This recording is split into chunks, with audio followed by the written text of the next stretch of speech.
Hello everyone, welcome back to my YouTube channel. I hope आप सब अच्छे होंगे। आज की वीडियो में हम अपनी कॉम्प्लेक्स एनालिसिस की सीरीज़ को कंटिन्यू करते हुए कुछ प्रीवियस ईयर क्वेश्चंस करेंगे।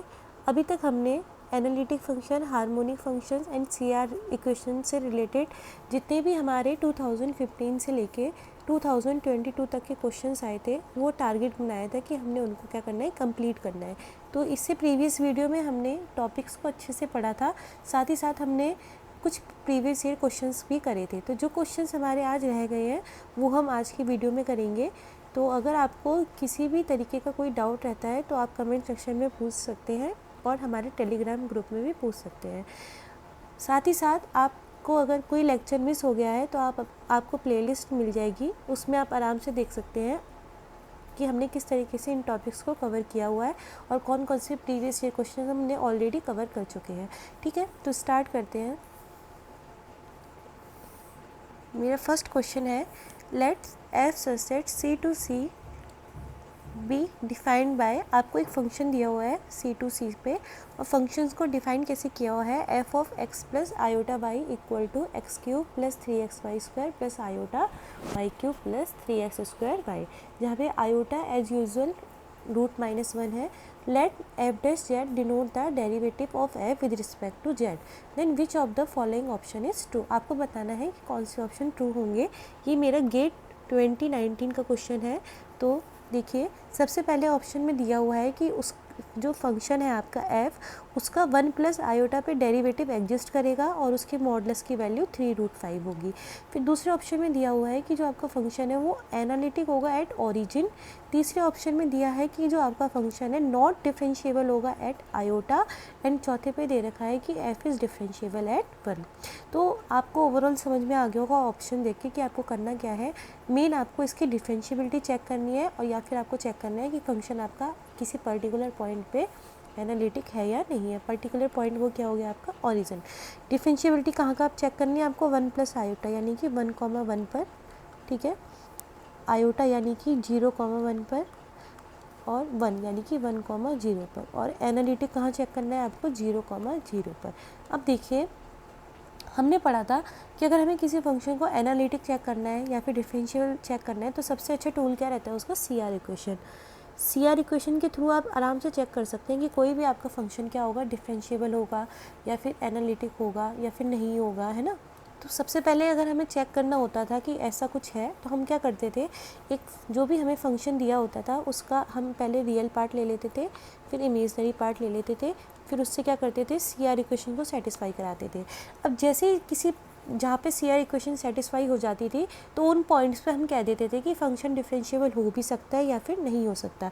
ये सब हमने अपना लेक्चर 1 में पढ़ चुके हैं, ठीक है। अब देखिए, अभी तो श्योरिटी नहीं मिली हमको कि फंक्शन डिफरेंशिएबल होगा या नहीं होगा, क्योंकि मैंने आपको ये बोला है कि हो भी सकता है, नहीं भी हो सकता। श्योरिटी कब मिलेगी, कि अगर आपका फंक्शन सीआर इक्वेशन को सेटिस्फाई तो कर रहा है, प्लस उसी पॉइंट पर उसके पार्शियल डेरिवेटिव भी कैसे आ गए हैं, कॉन्टीन्यूस आ गए हैं, तो आप कह दोगे कि वो फंक्शन उस पॉइंट पे क्या हो जाएगा, डिफरेंशिएबल हो जाएगा, ठीक है। तो डिफरेंशिएबल के लिए श्योरिटी कहाँ से मिलेगी, CR equation plus partial derivative continuous होनी चाहिए। दूसरी चीज़ आती है फिर एनालिटिक कैसे चेक करेंगे। एनालिटिक के लिए भी यही दो कंडीशन होनी चाहिए। जैसे डिफरेंशिएबल चेक करना है आपको तो आप किसी पर्टिकुलर पॉइंट पे चेक कर रहे हो, सपोज आपको 1,1 पे डिफरेंशिएबल चेक करना है, तो सिंपल आप 1,1 पे देख लो कि उसके सीआर इक्वेशन सेटिस्फाई कर रहा है और पार्शियल डेरिवेटिव कॉन्टीन्यूस आ रहे हैं या फिर नहीं आ रहे हैं। पर अगर मुझे इस पर क्या चेक करना है कि इस पर ये एनालिटिक है या नहीं है, तो मुझे चेक तो यही दो कंडीशन करनी है, पर मुझे अब कहाँ पे चेक करनी पड़ेगी, इसके नेबरहुड में। 1,1 का सपोज ये मेरा 1,1 पॉइंट है, ठीक है, ये मेरा कॉम्प्लेक्स प्लेन हो गया, ये मेरा पॉइंट 1,1 हो गया अप्रॉक्सीमेटली। तो इसके नेबरहुड में, अब इसके नेबरहुड में भी मैं क्या चेक करूँगी कि इस पॉइंट पे ही इन कंडीशन को सेटिस्फाई ना करके अगर वो इस पॉइंट के नेबरहुड के हर एक पॉइंट पे भी क्या कर रहा है, कॉन्टीन्यूस हो रहा है और सीआर को सेटिस्फाई कर रहा है, यानी कि डिफरेंशिएबल हो रहा है, तभी आप कहोगे कि वो फंक्शन क्या होगा, एनालिटिक होगा, ठीक है, उस पॉइंट पर। तो एनालिटिक कैसे चेक करना है, कुछ भी नहीं करना, जिस पॉइंट पे एनालिटिक चेक करना है उसका नेबरहुड ड्रॉ करना है और साथ ही साथ आपको देखना है कि वो उसके नेबरहुड में भी हर जगह क्या होना चाहिए, डिफरेंशिएबल होना चाहिए। अगर कोई भी फंक्शन किसी पर्टिकुलर पॉइंट के साथ उस पॉइंट के नेबरहुड में भी डिफरेंशिएबल हो रहा है तो हम उसे क्या कह देते हैं, एनालिटिक। ठीक है, ये सब हमने पढ़ चुके हैं लेक्चर 1 में। अब देखिए इस क्वेश्चन को कैसे करना है। तो सबसे पहले आपको रियल इमेजिनरी पार्ट पता है तो आप लिख लीजिए यहाँ पे एक बार, यहाँ पे लिखते हैं यू। यू क्या होगा आपका, ऑन कंपैरिजन यू मिल गया आपको X cube plus 3x Y square. ठीक है, आपको u पता चल गया और यहाँ पे आपको पता चल गया v। v होगा आपका Y cube plus 3x square Y. ठीक है, तो सी आर इक्वेशन चेक करते हैं। सी आर इक्वेशन तो पता ही हमें क्या होती है। सी आर इक्वेशन के लिए सबसे पहले हमें क्या चाहिए होता है, यू एक्स। तो यू एक्स निकाल लेते हैं।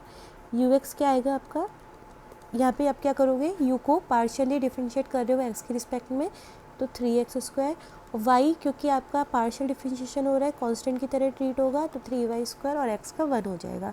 इसी तरीके से आप u y निकालेंगे तो अब x कांस्टेंट की तरह ट्रीट होगा तो x क्यूब का 0 हो जाएगा और 6xy आ जाएगा। ठीक है, अब आप यहाँ पे क्या निकालेंगे, ux हो गया, vx निकालेंगे तो vx बराबर हो जाएगा आपका y कांस्टेंट ट्रीट होगा तो 6xy एंड आपका फिर यहाँ पे क्या निकालेंगे आप, वी वाई। तो वी वाई बराबर हो जाएगा आपका 3y square plus 3x square.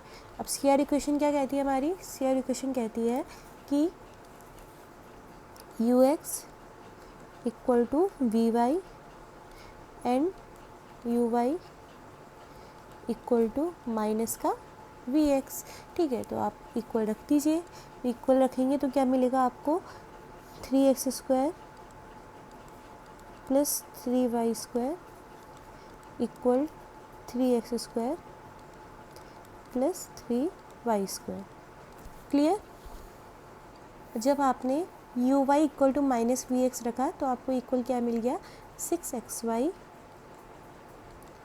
Equal to minus का 6xy। अब ये वाला तो हर जगह इक्वल होगा तो यहाँ से आपको कोई पर्टिकुलर पॉइंट नहीं मिला। यहाँ पे क्या होगा, यहाँ पे आपको मिल जाएगा 12xy इक्वल टू 0। ठीक है, दिस इम्प्लाइज आइदर x0 और y0 या फिर x, y बोथ आर 0। ठीक है, यही तो मिला आपको क्योंकि अगर x इंटू वाई 0 हो रहा है तो ये कंडीशन हमें मिल गई है। अब यानी कि क्या मतलब हुआ कि आपका जो फंक्शन है वो किन पॉइंट पे सी आर इक्वेशन को सेटिस्फाई करेगा, केवल इन वाले पॉइंट्स में।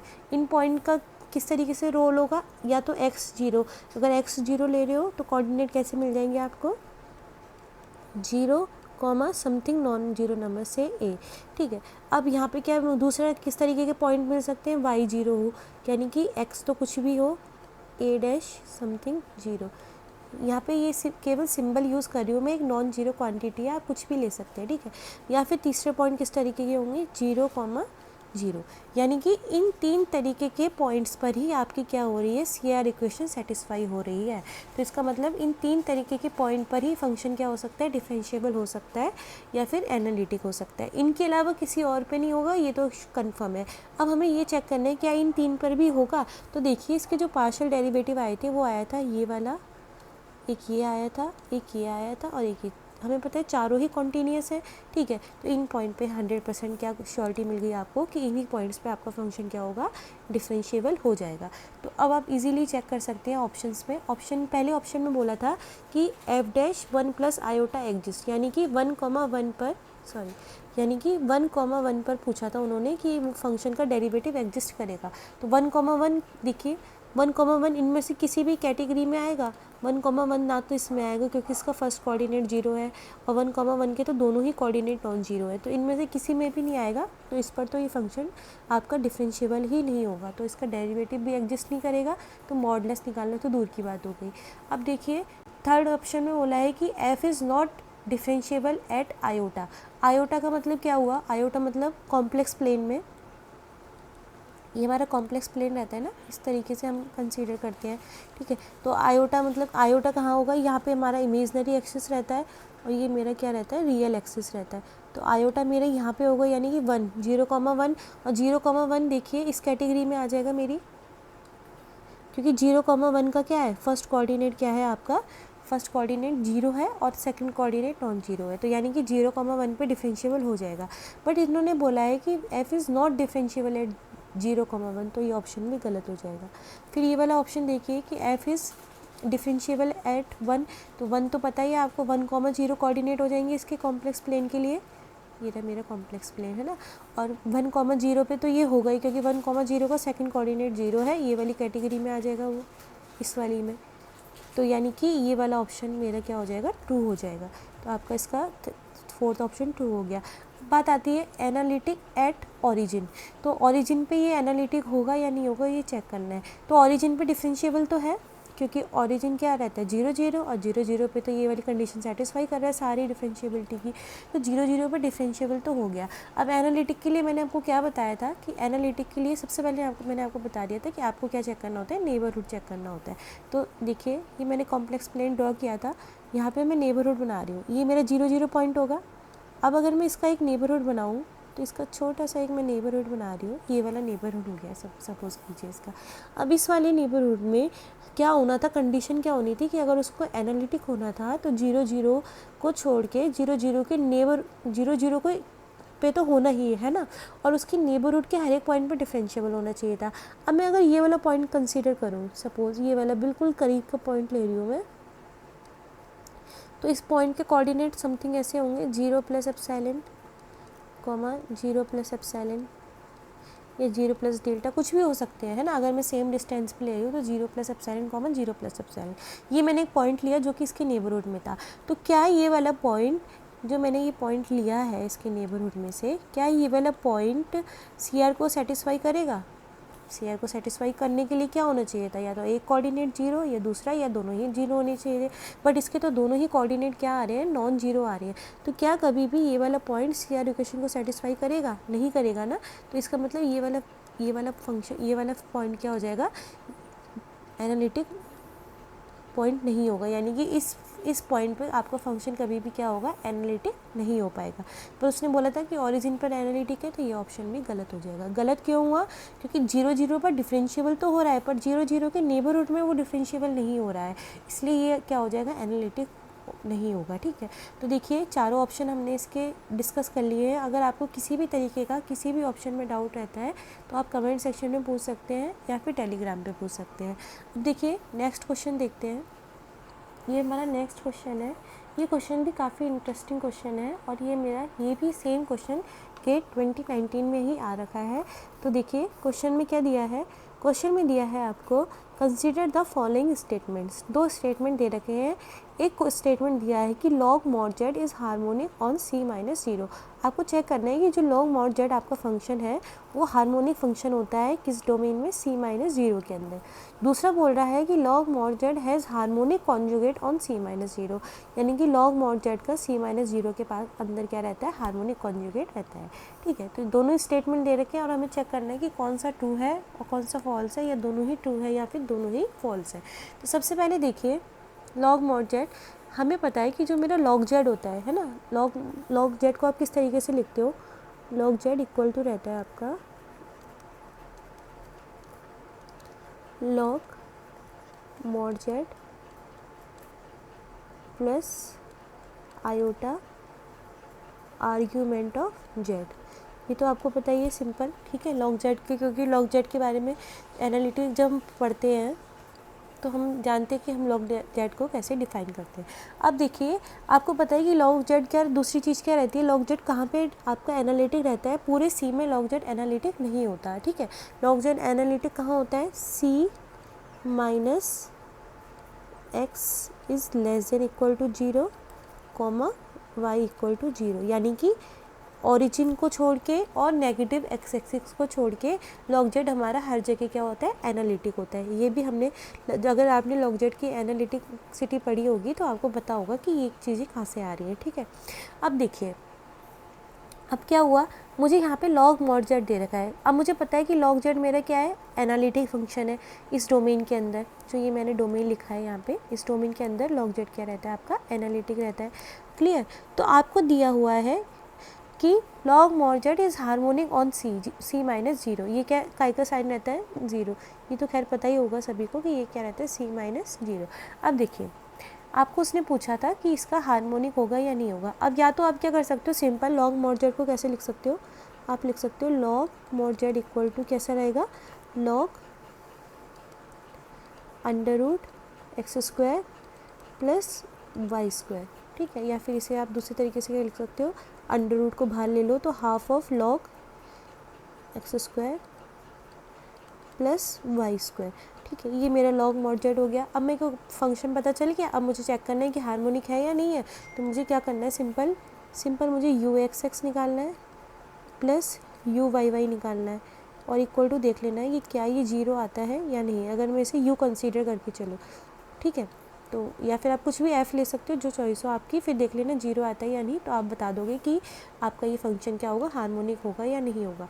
दूसरी चीज़ आपको बताया कि लॉग जेड क्या है, एक एनालिटिक फंक्शन है। और हमने पढ़ा था, हमने जब हार्मोनिक फंक्शन पढ़ा था सेकेंड लेक्चर में, तो हमने पढ़ा था कि अगर कोई भी फंक्शन क्या रहता है मेरा एनालिटिक रहता है, तो उसके जो रियल और इमेजनरी पार्ट होते हैं, है ना, रियल और इमेजनरी पार्ट। अब लॉग जेड का रियल पार्ट कौन सा है, लॉग मॉड जेड, और इमेजनरी पार्ट क्या है, आर्गूमेंट ऑफ जेड। ये क्या रहते हैं, हमेशा हार्मोनिक होते हैं। तो आप डायरेक्टली बिना चेक किए, यहाँ पे डोमेन की कोई कंडीशन नहीं होती कि इस किस डोमेन में है या किस डोमेन में नहीं है। वैसे तो आप आराम से चेक कर सकते हो इस तरीके से भी, अगर आपको डोमेन को लेके कोई कन्फ्यूज़न होता है तो, ठीक है। आप ये मत सोचिएगा कि ये इस डोमेन में एनालिटिक है तो इसके रियल और हार्मोनिक पार्ट होंगे वो इसी डोमेन के अंदर क्या होंगे, हार्मोनिक होंगे। ऐसा कुछ नहीं है। ऐसा आपको रहता क्या है कि अगर कोई फंक्शन सपोज इस डोमेन में एनालिटिक है तो उसके रियल और इमेजनरी पार्ट इसके अंदर तो हार्मोनिक होंगे और इसके आउटसाइड भी हार्मोनिक हो सकते हैं, ठीक है। तो यहाँ पे आप आराम से चेक कर सकते हो कि सी माइनस जीरो के अंदर, या तो ये वाली कंडीशन से चेक कर सकते हो, या फिर आप डायरेक्ट क्लेम कर सकते हो कि लॉग जेड हमारा एनालिटिक फंक्शन है तो उसके रियल और इमेजनरी पार्ट क्या हो जाएंगे, हार्मोनिक हो जाएंगे। तो पहला ऑप्शन तो हो गया ट्रू। पहले ऑप्शन में तो कुछ भी नहीं था। दूसरे ऑप्शन में देखिए, दूसरे ऑप्शन में उसने आपको बोला है कि log mod Z has harmonic conjugate on C minus zero. अब यहाँ पे बहुत ज़्यादा कन्फ्यूज़न होने वाली कंडीशन आ जाती है, क्योंकि हमें हार्मोनिक कॉन्जुगेट की डेफिनेशन या तो हमने अच्छे से पढ़ी नहीं रहती या फिर हमें अच्छे से याद नहीं रहती। तो अगर आप हार्मोनिक कॉन्जुगेट की डेफिनेशन पे जाओगे तो हार्मोनिक कॉन्जुगेट की डेफिनेशन क्या होती है कि कोई भी फंक्शन v किसी u का हार्मोनिक कॉन्जुगेट होगा अगर u प्लस आयोटा v क्या होगा, उसके अंदर एनालिटिक होगा। यही तो डेफिनेशन रहती है कि v किसी डोमेन में u का हार्मोनिक कॉन्जुगेट होगा अगर u प्लस आयोटा v उस डोमेन के अंदर क्या होगा, एनालिटिक होगा। अब अगर मैं इसे सपोज करो फंक्शन मान लूँ f और मैं इसको मान लूँ u और इसको मैं क्या मान लूँ, v मान लूँ, ठीक है। तो मैं क्या कह रही हूँ, v u का हार्मोनिक कॉन्जुगेट होगा। यही तो बात हो रही थी कि v u का हार्मोनिक कॉन्जुगेट होगा। तो यहाँ पे भी यही बात आ रही है कि v u का हार्मोनिक कॉन्जुगेट होगा, यानी कि लॉग मॉड जेड का हार्मोनिक कॉन्जुगेट एग्जिस्ट करेगा अगर log mod Z plus iota argument of Z, यानी कि जो पूरा का पूरा आपका फंक्शन है, यानी कि u प्लस आयोटा v है जो, यानी कि ये वाला है ना, यहाँ पे सारा खेल इसी का है। बस जो ये वाला है ये क्या हो, एनालिटिक हो उसी डोमेन के अंदर। अब मुझे पता है कि ये वाला पूरा फंक्शन क्या है, लॉग जेड है, और लॉग जेड क्या मेरा c माइनस जीरो के अंदर एनालिटिक होता है। देखो log Z c minus zero के अंदर एनालिटिक नहीं होता है, क्योंकि मैंने आपको बताया है कि ओरिजिन पे और कहाँ प्रॉब्लम होती है उसे, नेगेटिव एक्स एक्सिस पे, ये वाली जगहों पे इसे क्या रहती है, प्रॉब्लम रहती है। इनको छोड़ के तो वो हर जगह एनालिटिक होता है, ठीक है। क्योंकि यहाँ पे आप क्या करोगे, अगर इन पॉइंट्स पे क्या करोगे, आप इसकी कॉन्टिन्यूटी ही चेक करोगे तो ये कॉन्टीन्यूस ही नहीं होगा, क्योंकि डिफरेंट वैल्यू दे देगा। तभी हम क्या करते हैं, ब्रांच कट लगाते हैं, इसे सिंगल वैल्यूड बनाते हैं, है ना। तो यहाँ पर हमने देखा कि जो मेरा फंक्शन है वो हार्मोनिक कॉन्जुगेट कब रखता है, जब वो u प्लस आयोटा v क्या रहता है, उसके अंदर एनालिटिक होता है। अब मुझे पता है लॉग जेड मेरा किसके अंदर एनालिटिक है, लॉग जेड मेरा इस डोमेन के अंदर एनालिटिक है। तो लॉग जेड का जो रियल पार्ट है यानी कि u, यानी कि लॉग मॉड जेड, वो किसके अंदर हार्मोनिक कॉन्जुगेट रखेगा, जिसके अंदर उसका फंक्शन एनालिटिक है, यानी कि इस वाले डोमेन के अंदर। तो क्या कभी भी u c माइनस जीरो के अंदर हार्मोनिक कॉन्जुगेट रखेगा, नहीं, क्योंकि c माइनस जीरो के अंदर अगर u को हार्मोनिक कॉन्जुगेट रखना है तो जो u प्लस आयोटा v होगा, यानी कि u में यहाँ पे किसे कंसीडर करके चल रही हूँ, लॉग मॉड जेड को, तो यानी कि u प्लस आयोटा v होगा, जो उसका हार्मोनिक कॉन्जुगेट आएगा वो पूरा ही c माइनस जीरो के अंदर क्या आना चाहिए था, एनालिटिक आना चाहिए था। बट हमें पता है कि log Z u plus log mod Z plus iota argument of Z इस वाले डोमेन के अंदर क्या रहता है, एनालिटिक रहता है। तो इसी डोमेन के अंदर वो क्या करेगा, अपना हार्मोनिक कॉन्जुगेट एग्जिस्ट कराएगा, या ना कि इस वाले के अंदर, ठीक है। तो ये वाला ऑप्शन क्या हो जाएगा, मेरा रॉन्ग हो जाएगा। तो देख लीजिए, उसने बोला था कि दोनों ही ट्रू है, तो रॉन्ग है। फर्स्ट ट्रू है, सेकंड फॉल्स है, तो ये ट्रू हो जाएगा। ये भी रॉन्ग हो जाएगा कि फर्स्ट फॉल्स है और दोनों फॉल्स है, ये भी रॉन्ग हो जाएगा, ठीक है। तो अगर किसी भी तरीके का डाउट रहता है आपको, तो आप कमेंट सेक्शन में पूछ लीजिएगा। वैसे बहुत ही सिंपल है, कुछ भी नहीं है, थोड़ा सा इसमें कन्फ्यूज़न हमारे सोचने का और हमारे खुद से डेफिनेशन बोलने का ही कन्फ्यूज़न है। पहला तो कुछ भी नहीं था ऑप्शन, है ना। पहले में तो आपको अगर कन्फ्यूज़न हो रहा है ना, तो इतना कन्फ्यूज़न क्रिएट मत करो, आप सिंपली चेक कर लो ये वाली कंडीशन सेटिस्फाई हो गई तो ठीक है, नहीं हुई तो आप कह दो कि नहीं होगा। बाकी लॉजिक तो यही है कि लॉग मॉड जेड है वो एक एनालिटिक फंक्शन का क्या है, रियल पार्ट है, तो वो क्या होगा, हार्मोनिक होगा। दूसरी चीज़ ये वाली थी जिसमें आपको कन्फ्यूज़न हो रहा होगा, तो सिंपल अगर आप हार्मोनिक कॉन्जुगेट की डेफिनेशन पे जाओ कि v किसी फंक्शन u का हार्मोनिक कॉन्जुगेट होगा अगर u प्लस आयोटा v क्या हो जाते हैं, एनालिटिक हो जाते हैं, ठीक है। तो यहाँ पे क्या मिल गया मुझे, ये किसके अंदर एनालिटिक होता है, लॉग जेड ही बनाएगा ना यहाँ पे। लॉग जेड मेरा किस में एनालिटिक था, इसी डोमेन में, तो इसी डोमेन में वो अपना कॉन्जुगेट रखेगा, ना कि इस वाले डोमेन में, ठीक है। इसी के साथ हमने अपने सारे क्वेश्चंस को कंप्लीट कर लिया है। अगर कोई भी क्वेश्चन आपको लगता है कि रह गया है 15 से 22 तक के, कोई भी क्वेश्चन आपको लगता है रह गया है या किसी भी क्वेश्चन में डाउट रहता है, तो आप टेलीग्राम ग्रुप में पूछ सकते हैं। साथ ही साथ कल मतलब in the sense next video में हम अपना complex integration and differentiation start करेंगे। सेम वही पैटर्न रहेगा कि पहले हम टॉपिक समझेंगे, फिर उसके PYQ करेंगे। तो अगर आपको वीडियो अच्छा लगे तो प्लीज़ लाइक, सब्सक्राइब और शेयर कीजिएगा। Thank you for watching.